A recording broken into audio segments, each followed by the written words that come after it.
Assalamualaikum warahmatullahi wabarakatuh. Alhamdulillahilladzi anzala ala 'abdihil kitaba wa lam yaj'al lahu 'iwaja.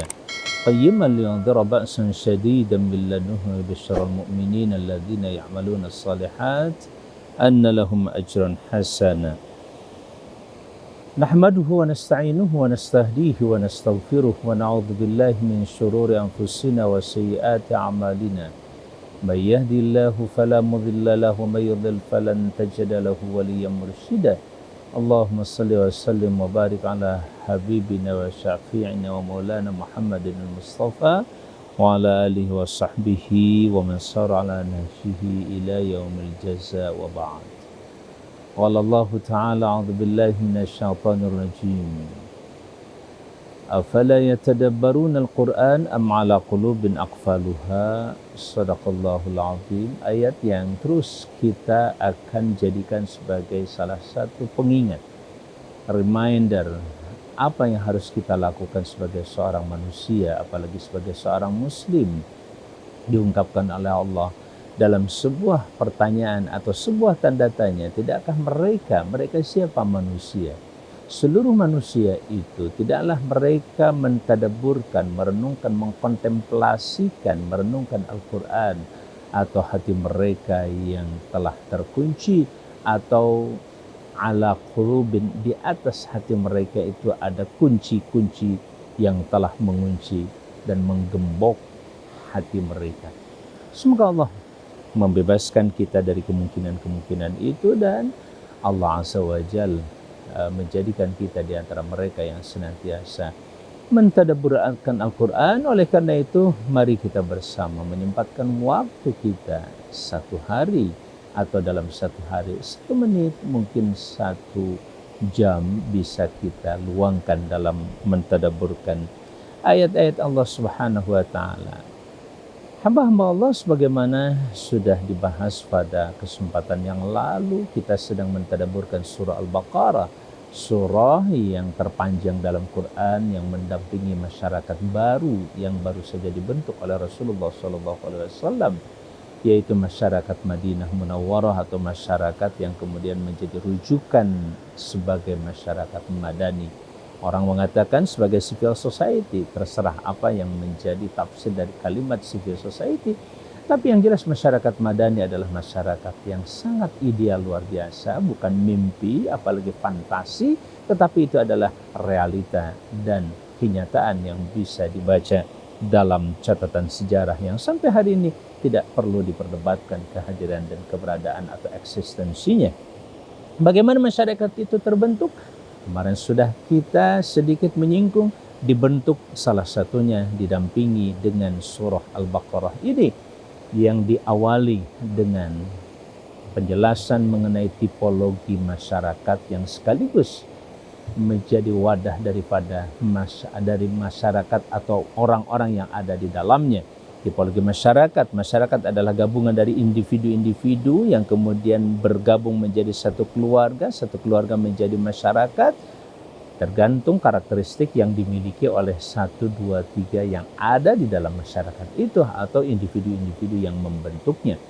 Nah, saudara-saudara sekalian, setelah kita membahas begitu panjang lebar dan sangat luar biasa, belum seberapa waktu yang kita berikan selama kurang lebih 1 jam mengupas tentang sifat dan karakteristik orang-orang muttaqin, ya, satu kata demi kata, satu variabel demi variabel, satu konsep ke konsep yang lain.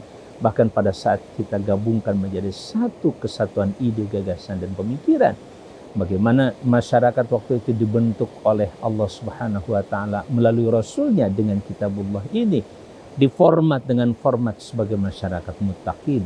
Masyarakat muttaqin adalah masyarakat yang sekali lagi memiliki komitmen kinerja yang sangat luar biasa, yaitu kinerja dalam bentuk kepatuhan dan ketundukan atau ketaatan kepada yang maha menentukan, yang maha mengatur, yang maha memberikan aturan dalam bentuk perintah atau larangan. Saat mereka mendapatkan perintah, saat itulah mereka mampu menjalankannya dengan sebaik-baiknya. Dan saat mereka dilarang atau diatur dengan sebuah larangan, maka mereka pun berhasil menjadi masyarakat yang mampu bersatu untuk menjauhi segala bentuk larangan itu. Inilah gambaran lain daripada masyarakat yang beruntung. Ulaika ala hudan min rabbihim wa ulaika humul muflihun. Tentu saja dalam masyarakat tidaklah bisa begitu saja tumbuh dan berkembang, melainkan dalam masyarakat itu pasti ada persoalan, ada hambatan. Kompleksitas suatu masyarakat ketika kita mulai bermasyarakat tentu akan sangat-sangat banyak sekali. Dan kompleksitas atau permasalahan sosial, fenomena sosial di masyarakat tidak bisa lepas daripada karakter yang dimiliki oleh individu-individu. Maka Allah Subhanahu wa taala memberikan sebuah bekalan lanjutan setelah mereka dibekali dengan bagaimana gambaran ideal manusia dan masyarakat, yaitu masyarakat muttaqin. Maka Allah juga mengingatkan bahwa ada di sekelompok manusia yang memang tidak suka diatur, bahkan cenderung menentang. Maka Allah pun mengungkapkan dengan kalimat serta firman-Nya pada ayat yang ke-6, halaman kedua dari surah Al-Baqarah atau halaman ketiga dari Mushaf Al-Quranul Karim. A'udzubillahi minasyaitonir rajim. Innal ladzina kafaru sawa'un 'alaihim a'andzartahum am lam tundzirhum la yu'minun. Sesungguhnya orang-orang yang kafir. Kafir, banyak sekali kata-kata kafara yakfuru yang artinya lebur, hancur. Atau kafara yukafir, menghancurkan, melebur. Melebur apa? Melebur dan menghancurkan apa yang menjadi ikatan-ikatan kebenaran. Dihancurkan dengan sikap apa? Dengan sikap penolakan, kafara. Dengan sikap apa lagi? Kafara dalam bahasa Inggris ada istilah to cover, overcoming, dan lain sebagainya. Bagaimana seseorang bisa kemudian menutup dirinya? To cover himself atau herself. Menutup dirinya, menutup pikirannya, menutup hatinya, dan menutup segala sesuatunya yang tentu saja menjadi potensi untuk bisa mendapatkan kebaikan dan kebenaran dari pihak orang lain. Tapi sayang, mereka telah menutup dirinya. Maka dari itu nanti akan terlihat pada ayat berikut, yaitu ayat ke-7, pada pengertian dari kata-kata kafara itu adalah menutup, atau kufur itu adalah sikap menutup diri. Maka pada akhirnya Allah pun mengunci dan sekaligus menutup hati mereka. Nah, saudara-saudara sekalian, salah satu persoalan atau variabel dalam kehidupan yang bisa menjadi, di satu sisi bisa menjadi malapetaka dalam kehidupan mereka atau dalam kehidupan manusia adalah sikap ketertutupan. Sikap ketertutupan walaupun tidak mutlak, dia tertutup terhadap segala bentuk kebenaran, jelas itu merupakan malapetaka atau bencana buat kehidupan manusia. Bahkan krisis kognitif, pemikiran, krisis intelektual, krisis afektif secara perasaan dan hati serta keyakinan, bahkan krisis dalam konteks perilaku, bahkan krisis akhlak dan moral. Ketika kapan? Ketika mereka menutup, sudah cukuplah. Kami tidak perlu lagi nasihat kalian, tidak perlu lagi ajakan kalian, tidak perlu lagi informasi itu dan sebagainya. Mereka mengatakan, kami cukup mengikuti apa yang sudah dilakukan oleh para pendahulu kami, terutama orang tua kami. Bal nattabi'u ma, apa yang mereka mengatakan, bahkan kami cukup dengan mengikuti apa yang kami telah temukan min abaihim, dari ayahanda mereka. Walau kana abauhum, walaupun ayahanda mereka la ya'qiluna syai'a wa la yahtadun, mereka sedikit pun tidak berpikir dan tidak juga mendapatkan petunjuk. Nah, sikap ini jelas bukan sikap seorang yang beriman kepada Allah Azza wa Jalla, karena iman senantiasa membuka hati dan membuka dirinya untuk meyakini yang disampaikan oleh seseorang, apalagi secara empirik, kasat mata dan indrawi itu bisa dibuktikan. Kafaru sawaun, sama saja kata Allah, alaihim, atas mereka itu, a'andzartahum, apakah kau beri peringatan kepada mereka? Anzara yunziru inzaran, artinya memberi peringatan. Am lam tunzirhum, atau tidak kau beri peringatan mereka, la yu'minuna, mereka tidak beriman. Konteksnya adalah la yu'minun, mereka tidak beriman. Setelah mereka menutup diri, mereka tidak beriman. Jelas dalam ayat ini menggambarkan bahwa lawan dari kekufuran adalah keyakinan. Subhanallah, sederhana bukan? Ketika seseorang menutup diri, maka dia tidak bisa beriman. Kenapa?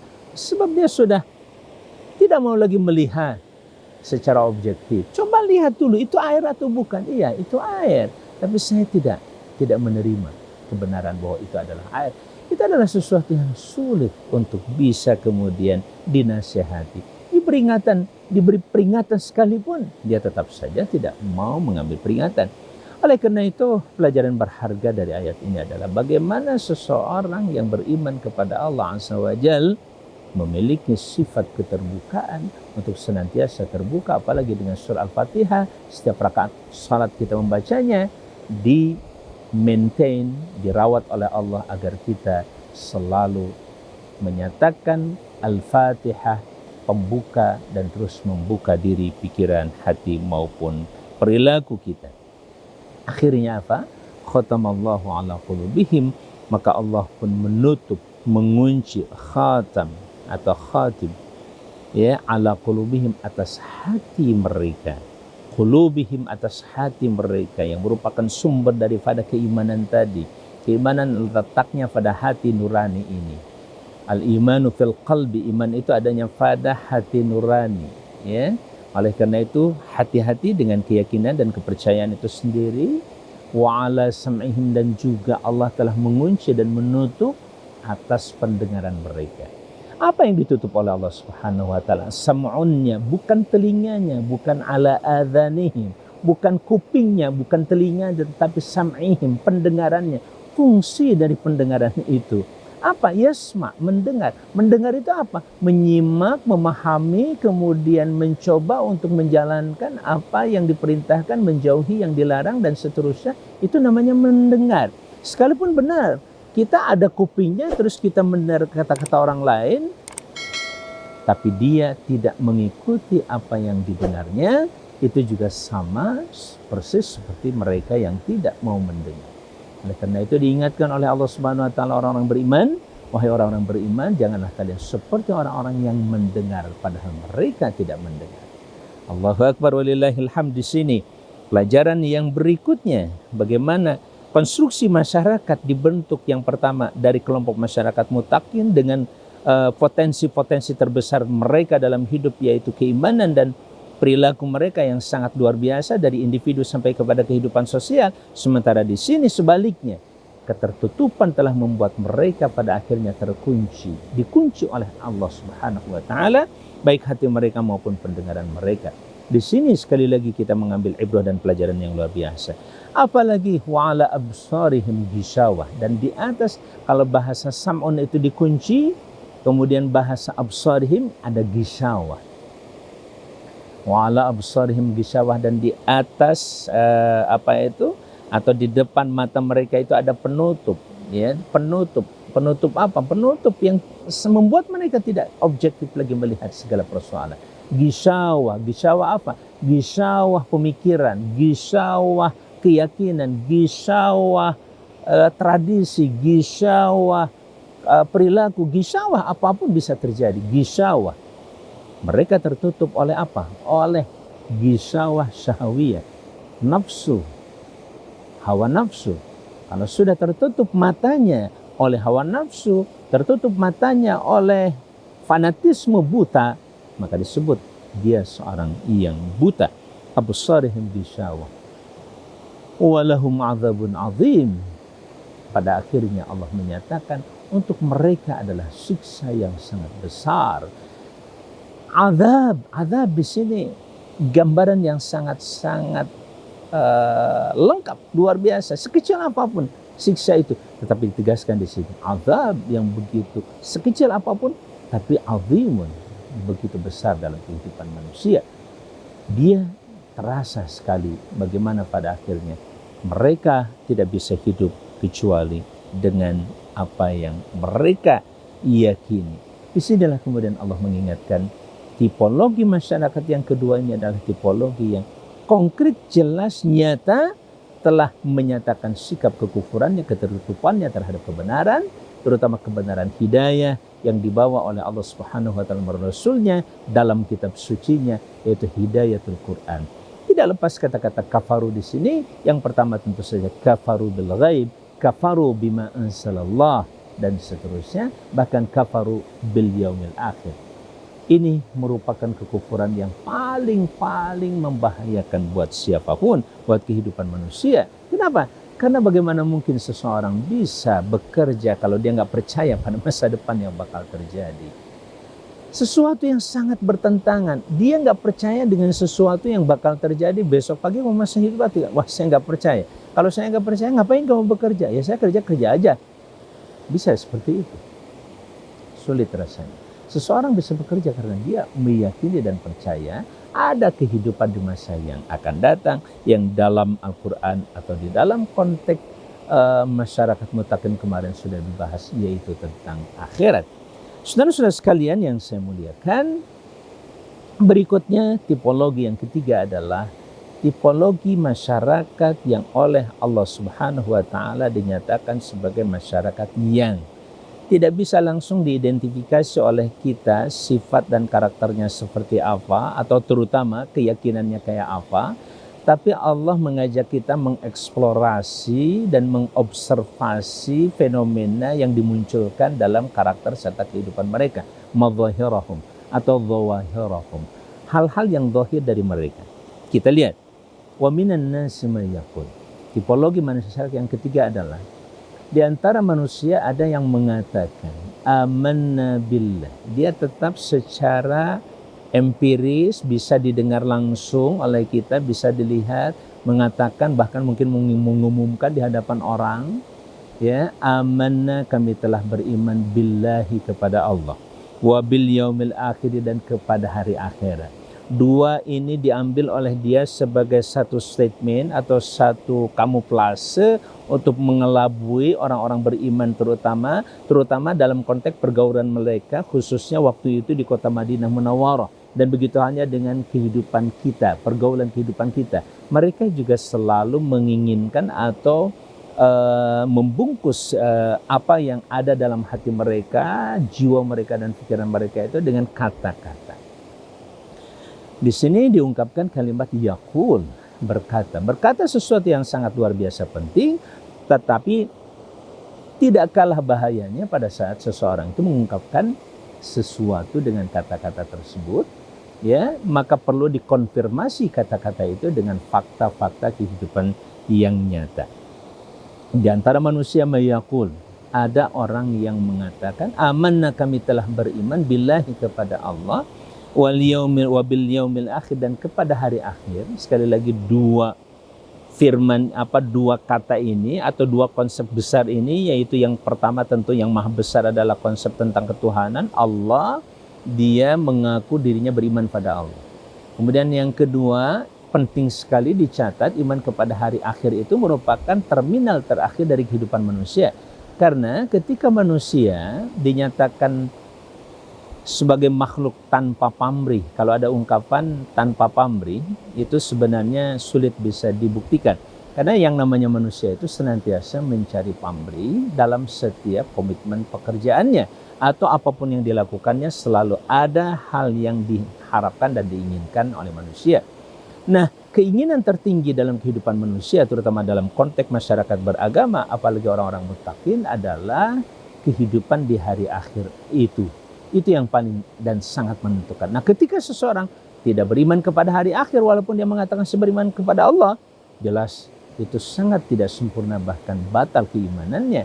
Karena keimanan kepada Allah tidak mungkin bisa diwujudkan tanpa keimanan kepada hari akhir. Sebab dia akan menganggap Allah itu sebagai siapa dan apa. Ngapain saya menjalankan perintah Allah? Tapi saya percaya bahwa alam semesta ini diciptakan oleh Allah. Tapi kenapa saya harus diatur-atur oleh Allah? Kalau dia tidak percaya bahwa seluruh yang terjadi akan dimintai pertanggungjawaban oleh Allah Subhanahu wa Ta'ala, seluruh peristiwa ini adalah bagian daripada kehendak dan aturan Allah Azza wa Jalla, yang kemudian nanti manusia akan dimintai pertanggungjawaban dalam bahasa Maliki Yaumiddin, raja di hari pembalasan yang akan dibalas. Ketika manusia tidak percaya dengan hal yang kedua ini, yaitu iman kepada hari akhir, dan konsekuensi logis daripada apa yang dia yakini dan dia kerjakan di dunia ini, tidak dia percaya bahwa itu akan didapatkannya kelak di hari akhirat, maka iman kepada Allahnya pun batal alias sia-sia. Nah, saudara-saudara sekalian, kemudian Allah menyatakan wa ma hum bimu'minin, padahal mereka tidaklah beriman. Berikutnya adalah ayat yang ke-9, yukhadi'una Allah walladzina amanu wa ma yakhda'una illa anfusahum wa ma yash'urun. Yukhadi'una Allah. Antara kata-kata mereka dengan fakta bahwa mereka tidak beriman kata Allah, kemudian apa sih yang melatar belakangi mereka bisa melakukan hal seperti itu? Ayat ini mengidentifikasi semacam gejala kebiasaan mereka, seakan-akan mereka itu menipu daya, khada'a yukhadi', menipu daya Allah Subhanahu wa taala. Bahkan diungkapkan dengan seperti mukhada'ah, saling menipu begitu. Karena memang Allah Subhanahu wa taala juga yamkuruhum, menipu mereka. Ya, ketika mereka menipu Allah, seakan-akan begitu menipu Allah, sebenarnya mereka telah ditipu oleh dirinya sendiri, dan Allah yang menciptakan itu semuanya di dalam diri mereka. Yukhadi'un Allah, mereka menipu Allah, walladzina amanu, atau mengelabui Allah dan juga orang-orang beriman. Ini dalam konteks kehidupan bermasyarakat. Mereka ikut sholat kelihatannya, mereka juga ikut puasa kelihatannya, mereka bahkan ikut berjamaah kelihatannya. Mereka kemudian biasa mengagung-agungkan Nabi SAW seperti yang dilakukan oleh Abdullah bin Ubay bin Salul. Selalu sebelum sholat, terutama sholat Jumat itu, dia berdiri kemudian menyampaikan kecintaannya kepada Nabi Muhammad SAW. Padahal wahuwa aladul khisam, dia adalah musuh yang paling menyengat atau paling berbahaya. Wa ma yakhda'una, kata Allah, tidaklah, padahal mereka tidaklah menipu illa anfusahum, kecuali diri mereka sendiri. Saudara-saudara sekalian yang saya muliakan, kemudian Allah mengatakan wa ma yash'uruna, dan mereka tidak merasakan itu semua. Mereka tidak merasa, tidak sadar, kalau bahasa kita, tidak sadar bahwa mereka sesungguhnya telah menipu diri sendiri. Di sini kita bisa mengambil satu ibrah dan kaidah yang luar biasa. Sebagaimana yang Allah tegaskan, in ahsantum ahsantum li anfusikum wa in asatum falaha. Jika kamu berbuat baik, itu artinya kamu berbuat baik kepada diri kamu sendiri. Wa in asatum, dan jika kalian itu berbuat buruk, maka artinya dia telah berbuat buruk kepada diri mereka sendiri. Allahu Akbar. Kaidah ini merupakan kaidah kehidupan. Sekaligus di dalam ayat ini fakta yang terjadi terhadap mereka yang seperti itu perilakunya, yang kemudian dinobatkan kelompok ini sebagai kelompok munafiqun, orang-orang yang nafaqa yunafiq, bermunafik. Asal kata nafaqa itu artinya terowongan. Nafaq itu terowongan ya, seperti nafaq mina, terowongan mina atau anfaq, terowongan. Kenapa? Sebab dia masuk seperti ini, keluar membelakanginya. Nah, itu contoh orang munafik. Dia bicara seperti apa, sementara fakta hidupnya seperti apa. Atau dia bicara dengan mukanya, tapi perilakunya membelakangi apa yang diungkapkan dengan wajahnya itu sendiri. Sangat-sangat berbeda. Maka disebut kaum munafik, orang yang bahasa lainnya bermuka dua atau ambivalen dan lain sebagainya. Wa ma yakhda'una illa anfusahum wa ma yash'urun, ditegaskan oleh Allah Subhanahu wa taala. Ini merupakan akar masalah. Dalam konteks kehidupan sosial masyarakat akan ditemukan kelompok yang seperti ini. Ada yang mudah diidentifikasi kebaikannya seperti orang muttaqin, kemudian yang mudah diidentifikasi keburukannya seperti orang-orang kafir, jelas tegas, antara kata-kata dengan perbuatannya juga jelas tegas, yaitu cenderung memusuhi atau tidak suka dengan umat Islam. Tapi ada yang bermain dengan dua sikap tadi itu. Sikap kelihatannya manis, baik, sementara hati mereka sangat membenci dan tidak suka dengan orang-orang yang beriman. Kenapa itu terjadi, saudara-saudaraku sekalian? Fi qulubihim, dalam hati mereka, maradun, terdapat penyakit. Subhanallah, penyakit hati nurani. Lagi-lagi dalam konteks ini Allah menyebutkan kata-kata qalbun, Ya, ada konsep variabel dalam hidup kita yang perlu dicermati terkait dengan peran hati nurani. Ketika bicara iman, itu persoalan hati nurani kita. Maka dari itu hati-hati dengan persoalan hati ini. Qulub asal kata ada bentuk jama dari qalbun, akar katanya dari qalaba yaqlibu yang artinya membalik, ya. Kenapa hati dalam konteks bahasa Arab itu disebut dengan qalban atau dinamai dengan qalban? Para ulama mengidentifikasi dengan atau mengamati kenapa qalbun itu disebut qalban dalam bahasa Arab gitu ya. Dan ini salah satu kelebihan dan kehebatan bahasa Arab. Ketika menggunakan satu kata, itu biasanya cocok dan pas dengan karakter yang dimilikinya atau fenomena yang bisa kita cermati dari perilaku. Kenapa perilaku hati disebut hati atau dalam bahasa Arab ini? Kalau bahasa Indonesia agak susah saya katakan. Hati kenapa dinamakan hati? Asal kata hati apa sih? Wallahu a'lam. Tapi dalam bahasa Arab begitu asik. Qalbun kenapa disebut qalban? Jadi qalban asal kata dari qalaba yaqlib. Kenapa qalaba yaqlibu? Artinya berbalik, membalik. Maka dari itu summiyat al-qalbu qalban likathrati taqallubihi. Kira-kira begitu. Para ulama kemudian mengatakan dinamakan hati itu dengan qalban karena begitu seringnya bolak-balik.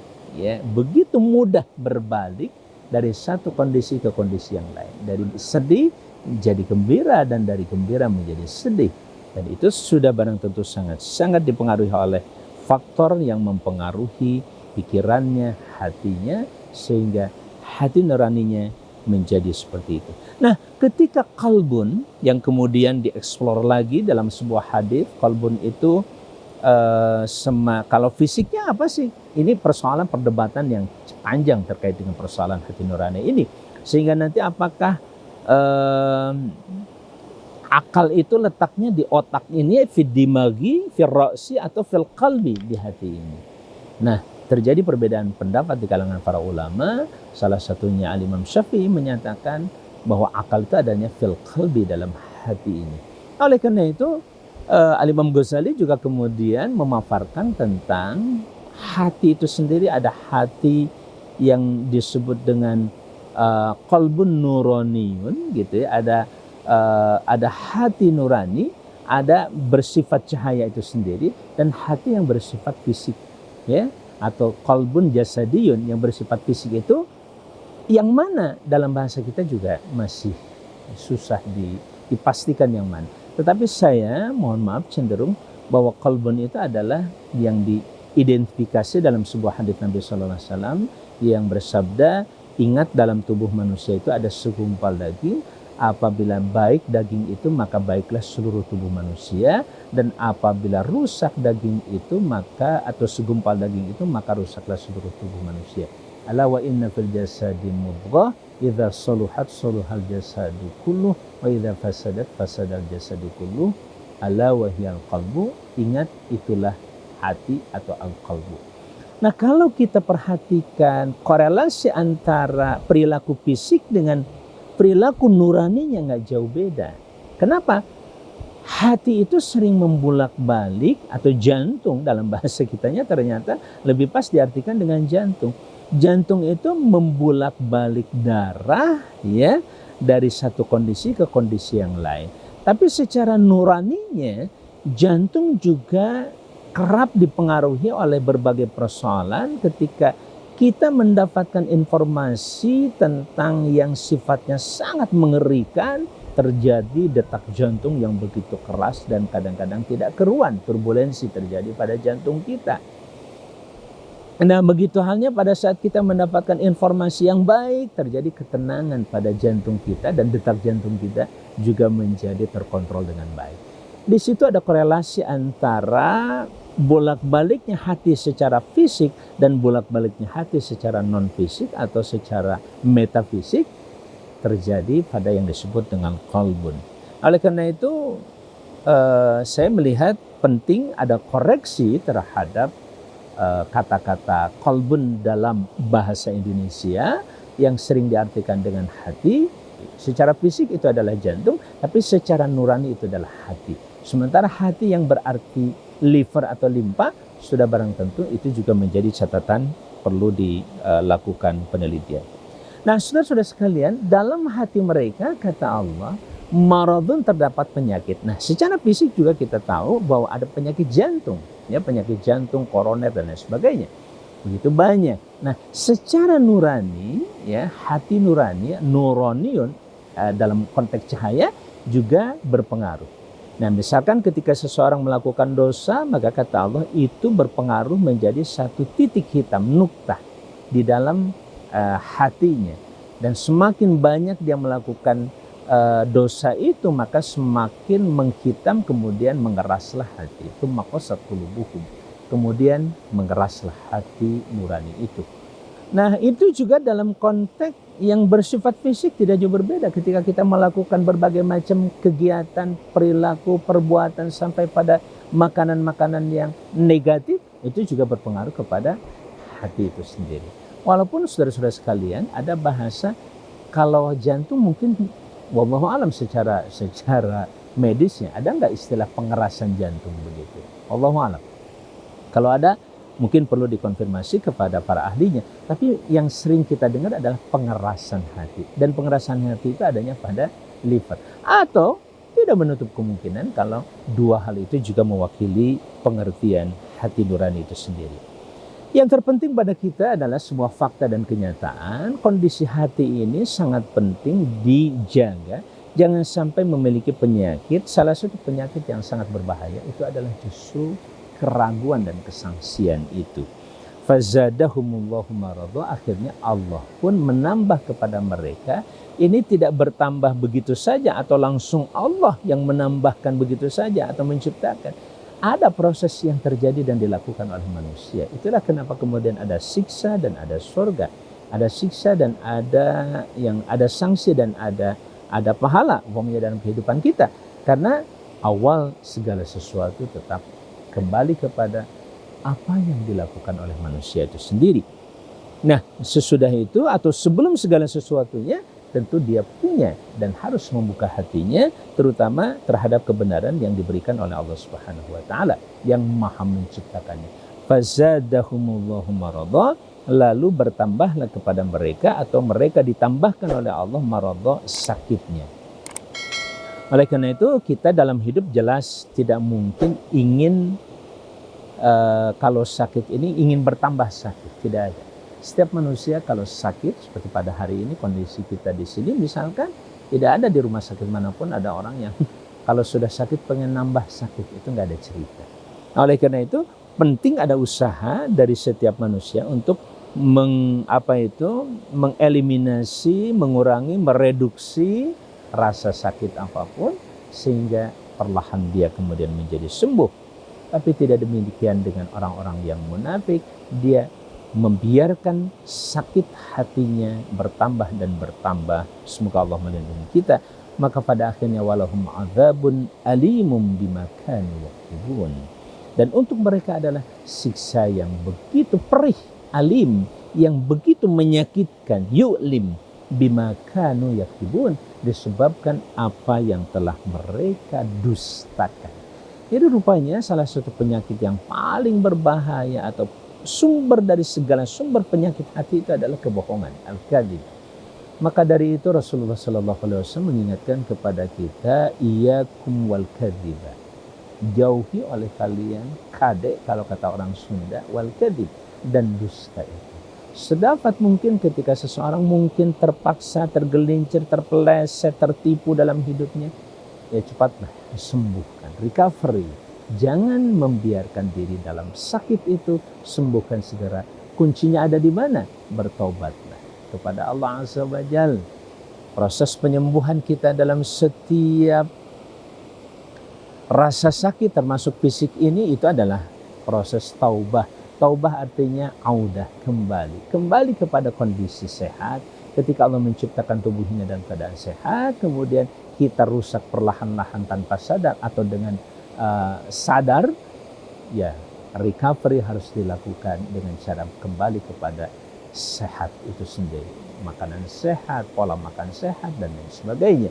Begitu halnya dengan kondisi hati nurani kita. Yang sehat hati itu adalah hati yang senantiasa jujur walaupun itu pahit. Kalau kita ingin sehat, walaupun obat itu obat yang pahit, kita terpaksa harus memakannya. Walaupun suntikan itu suntikan yang sakit, kita harus mengalami dan tabah menerimanya. Karena itu adalah proses perbaikan diri, kesehatan diri kita. Walahum adzabun alimun bima kanu yaktubun. Sekali lagi bahwa dusta merupakan kunci dan bencana dari seluruh penyakit kehidupan, dan muara pertama kali dari seluruh keburukan adalah al-kadzib.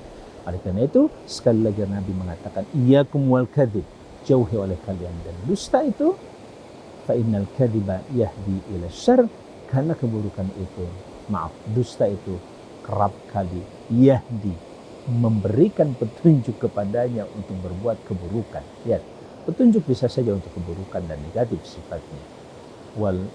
Kepada keburukan, wasyarr yahdi ilan nar, sementara keburukan tersebut juga akan mengantarkan dan memberikan petunjuk kepada neraka. Semoga Allah mengampuni kita dan melindungi kita.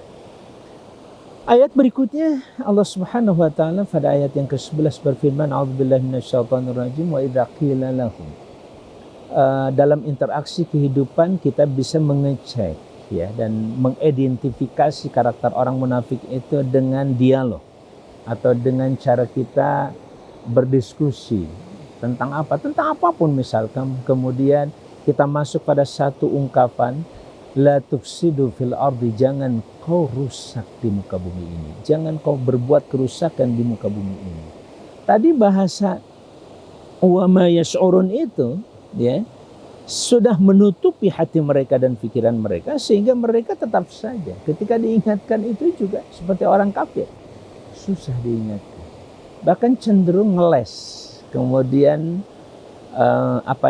mengkamuflase diri, dan tadi menipu dirinya. Sebenarnya apa yang mereka lakukan itu adalah sebuah kerusakan. Ya, tapi apa kata mereka? Qalu, mereka mengatakan. Lagi-lagi Allah mengatakan dengan bahasa al-qaul, bahasa verbal. Ya, mereka paling secara retorika paling hebat biasanya menggunakan ungkapan retorika ini sangat luar biasa ya, dan mereka sangat-sangat pakar dalam bidang penguasaan itu ya, karena itu adalah kemampuan mereka yang sesungguhnya untuk menutupi kelemahan jiwa dan hati mereka, yaitu mereka bermain kata. Kita orang-orang beriman, selain kita melihat fenomena fakta-fakta yang dilakukan oleh seseorang, terutama pengamatan dalam bentuk yang dikerjakan oleh dia, seperti sholat, menegakkan sholat, memberikan zakat, itu bukan lagi kata-kata. Dia tidak, mereka mengatakan alladzina yu'minuna bil ghaib wa yaquluna innana nusalli wa nunfiq. Tidak diungkapkan dengan bahasa verbal seperti ini atau bahasa retorika, tapi fakta yang bisa diobservasi oleh kita nyata, real. Sementara lagi-lagi orang-orang munafik bermain dengan retorika dan kata-kata ini. Wa idza qila lahum la tufsidu fil ard, kalau mereka mengatakan, retorika mereka menegaskan innama nahnu muslihun, sesungguhnya kami adalah orang-orang yang berbuat kebaikan. Berbuat kebaikan atau berbuat perbaikan. Aslaha yuslihu, kami tidak merusak, tapi justru kami memperbaiki. Saat kami membuat jembatan yang begitu panjang, kami tidak merusak, justru kami memperbaiki. Mungkin itu positif. Tapi dalam konteks yang lain bisa saja terjadi dengan perilaku-perilaku yang sesungguhnya ketika mereka mengatakan bahwa ini sawah penting, kemudian menggunakan menggunakan obat ini segala macam. Kalau kita tidak paham obat itu atau pupuk tersebut bisa saja berbuat kerusakan. Bukannya semakin baik itu tanah dan lahan pertanian, tetapi semakin rusak. Itu juga penting dikoreksi, sadar atau tidak sadar, dalam waktu yang singkat atau cukup lama itu terjadi. Jelas, kita diingatkan oleh Allah Azza wa Jalla untuk melihat fakta-fakta di lapangan seperti ini. Ini dalam kehidupan sosial mereka. Begitu hanya Allah kemudian mengatakan ala innahum mufsiduna walakin la yash'urun. Ingat, sesungguhnya mereka adalah yang berbuat kerusakan. Melekat langsung. Al-mufsidun, mereka adalah orang-orang yang berbuat kerusakan. Ya, mengganti kata muslihun, Allah menegaskan mereka yang justru mufsidun. Walakin la yash'urun, akan tetapi mereka tidak merasakan itu.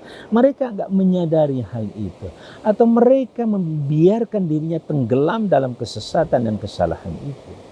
Terus dalam konteks kehidupan sosial seperti apa? Kita lihat.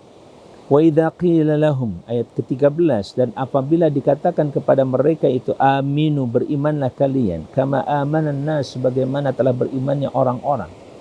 Tentu orang-orang beriman. Qalu, lagi-lagi retorika mereka mengangkat dan menyatakan qalu anu'minu kama amanas sufaha, apakah kami beriman seperti berimannya as-sufaha, orang-orang bodoh. As-sufaha beda dengan juhala. Sufaha ini juga digunakan oleh mereka untuk mengidentifikasi orang tuh sebenarnya ngerti cuman nggak mau melakukan sesuatu, maka disebut bodoh di situ. Maka mereka gunakan kata-kata itu juga. Nanti kita akan temukan ketika Allah menggunakan kata sufaha bagi mereka-mereka yang faham kitabullah seperti ahlul kitab, tapi mereka tidak mau memahami, mengerti dan menjalankan isi kandungannya dengan sebaik-baiknya. Sayaqulu sufaha'u minan nas ma wallahum an qiblatihim allati kanu 'alaiha. Itu akan kita temukan pada ayat 142 nanti dalam surat Al-Baqarah ini. Nah, ungkapan sufaha ini juga digunakan oleh orang-orang munafik untuk mengelabui bahwa mereka jauh lebih cerdas. Ya, seakan-akan mereka jauh lebih cerdas gitu. Sehingga mereka mengatakan anumin, apakah kami beriman sebagaimana orang-orang bodoh itu. Bodoh dalam pengertian bukan tidak tahu sama sekali, tahu tapi salah pilih, kira-kira begitu. Ala innahum, kata Allah, ingatlah sesungguhnya mereka humus sufaha, yang justru bodoh, tidak bisa menentukan yang hak atau yang batil, kemudian mensikapi yang hak dan juga cara mensikapi yang batil itu. Walakin la ya'lamuna, akan tetapi mereka tidak memahami, mereka tidak tahu. Dengan kata lain, mereka tidak menggunakan pikiran otaknya menjadi satu ilmu pengetahuan untuk mengetahui yang sesungguhnya. Pencermatan mereka adalah pencermatan yang sifatnya sangat-sangat dangkal, tidak mendalam. Nah, itu juga penting dilakukan oleh orang-orang beriman, bagaimana kita senantiasa membangun keilmuan dalam konteks kehidupan kita. Berikutnya adalah wa idza laqul ladzina amanu, dan apabila mereka itu berjumpa dengan orang beriman, tadi pada saat diingatkan berimanlah kalian seperti berimannya orang-orang, mereka mengatakan apakah kami harus beriman sebagaimana berimannya orang-orang bodoh itu. Nah, sekarang mereka kalau lagi ketemu ya dalam perdebatan mereka, dalam diskusi seperti itu yang mereka tegaskan, mereka ceritakan. Tapi kalau dalam pergaulan sehari-hari apa yang mereka lakukan? Di sini kita lihat. Wa idza laqul ladzina amanu, apabila mereka bertemu dengan orang-orang yang beriman. Qalu, mereka mengatakan aman. Lihat bagaimana mereka menjadi seorang pengecut, loser ya, seorang pengecut, pecundang, tidak konsisten, tidak berani untuk mengatakan yang sesungguhnya apa yang mereka yakini dan mereka fahami atau mereka sembunyikan. Beda dengan orang-orang kafir tadi. Ya. Wa idza laqul ladzina amanu, apabila mereka bertemu dengan orang beriman, qalu, mereka mengatakan amanna, kami beriman. Wa idza khalau ila syayatinihim, dan apabila mereka mulai menyepi, artinya khala yakhlu itu lepas, menyepi dari orang beriman, maksudnya jauh, ila syayatinihim, dan bergabung kepada setan-setan mereka. Di sini bagaimana Allah mengungkapkan sahabat mereka itu sebagai syayatin. Teman mereka itu adalah sebagai syayatin yang telah mengkondisikan pikiran mereka, jiwa mereka, bahkan perilaku mereka begitu kuat sehingga mereka komitmen dengan keburukannya itu. Qalu inna ma'akum, sesungguhnya kami adalah bersama dengan kalian. Mereka menyatakan kebersamaannya bersama dengan para syaitan mereka itu.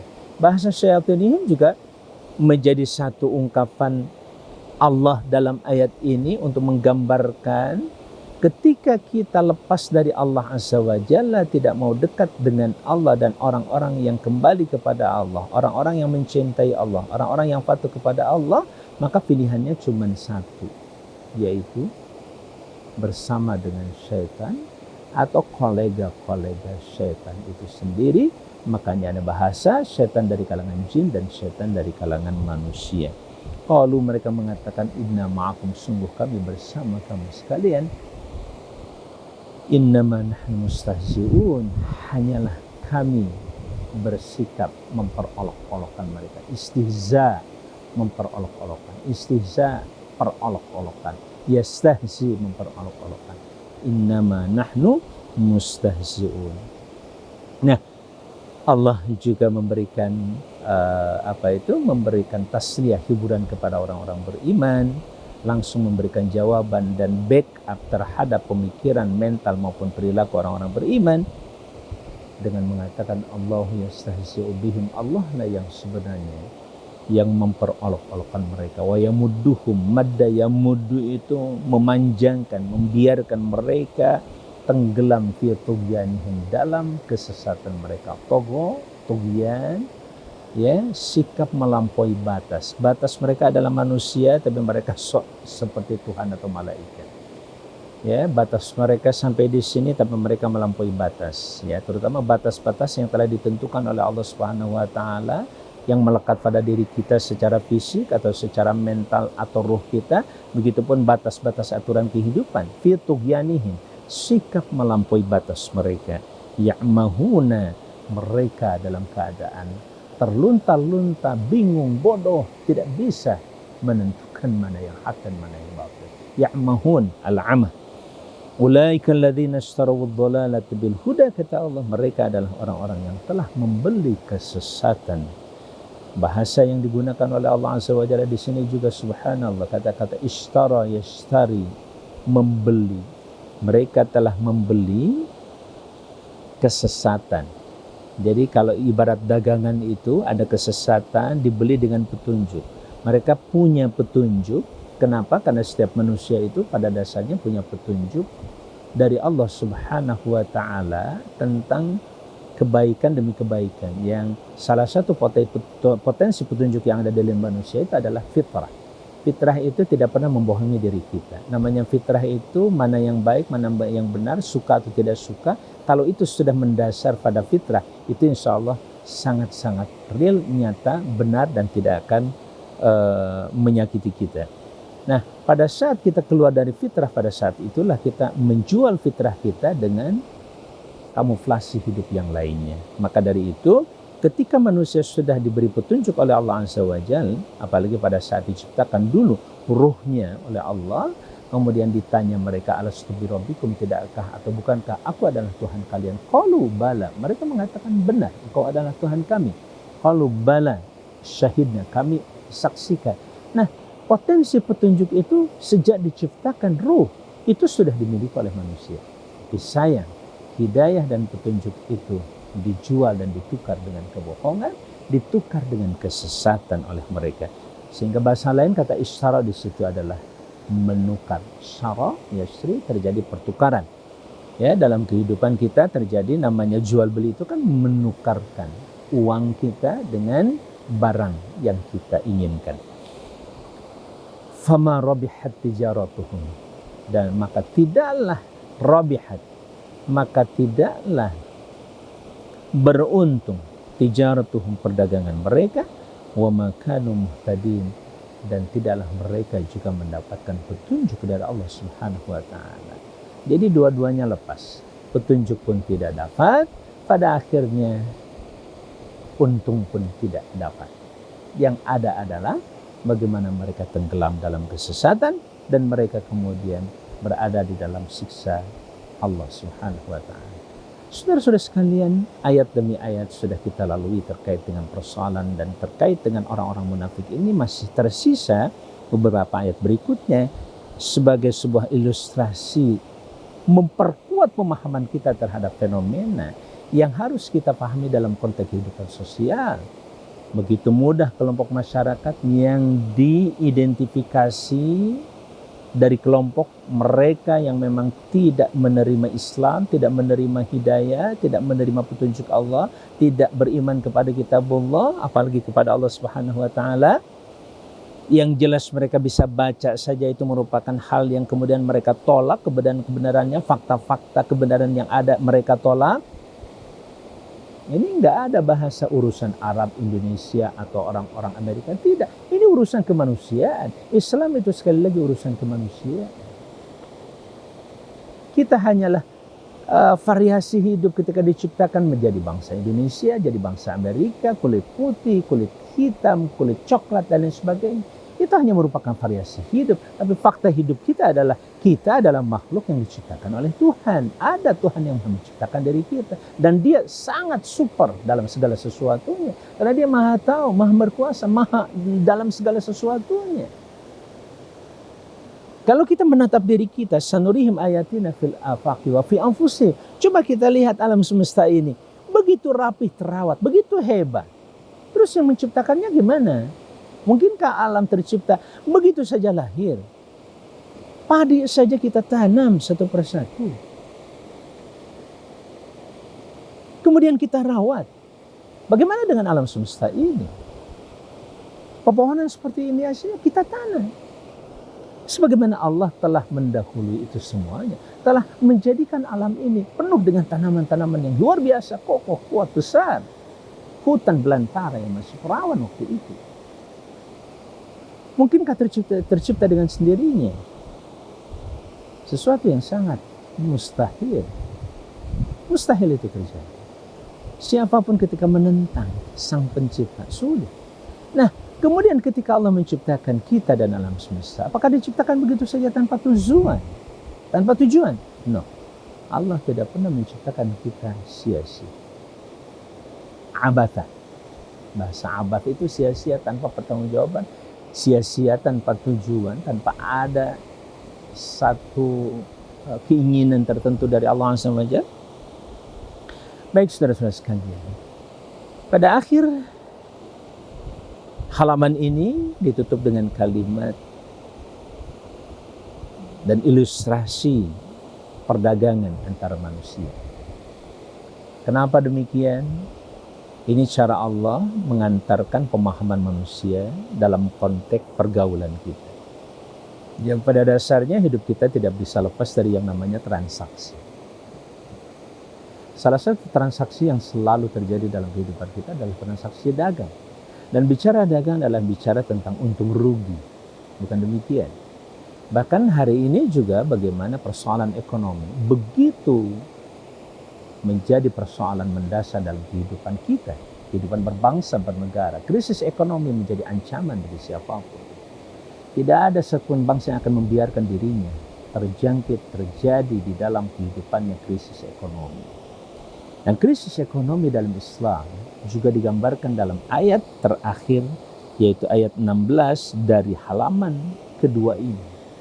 Ketika Allah mengilustrasikan sikap perdagangan yang rugi, seperti yang dilakukan oleh orang-orang munafik. Mereka menjual, memberikan dolar, memberikan alamnya, dikelola oleh orang lain, tetapi dia tidak mendapatkan apa-apa kecuali hutang.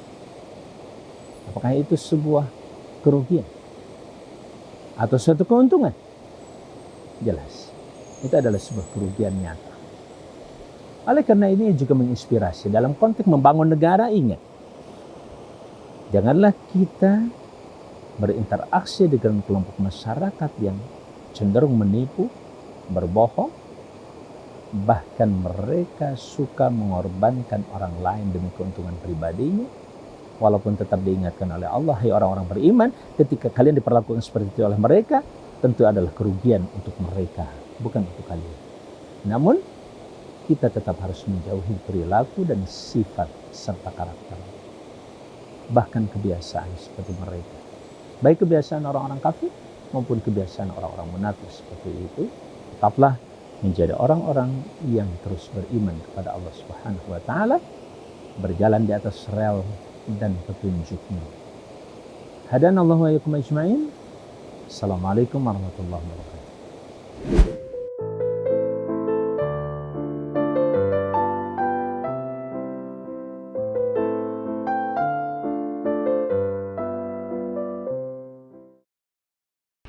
Jangan lupa like, share, subscribe.